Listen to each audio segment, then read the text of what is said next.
મારા મોટા બાપુના સાઢુભાઈ થાય છે. એટલે અમને રાત્રે 2-2:30 વાગે ફોન આવ્યો પપ્પા ઉપર કે આવી રીતના બનાવ બન્યો, સિવિલમાં તમે જાઓ.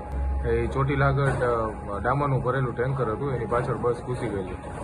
એટલે પેટ્રોલનું ટેન્કર હતું. હા, પેટ્રોલનું ખબર નથી બહુ, પણ ડામરનું કંઈક હતું.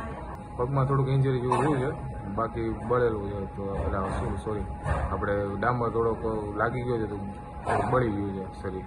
લગભગ એનો કઈ આંકડો અંદાજિત ખબર નથી, કારણ કે હું તો રાજકોટ રહું છું.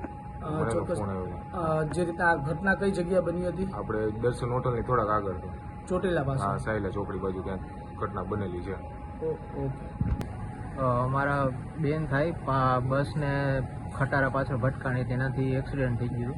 બહુ ઇન્જર નથી, ખાલી ડામર જ ચોંટી ગયો પગમાં હાથમાં. અંદાજે અત્યારે તો સિવિલ હોસ્પિટલમાં 5-6 એડમિટ છે, બાકીના તો બીજી જગ્યાએ સારવાર હેઠળ.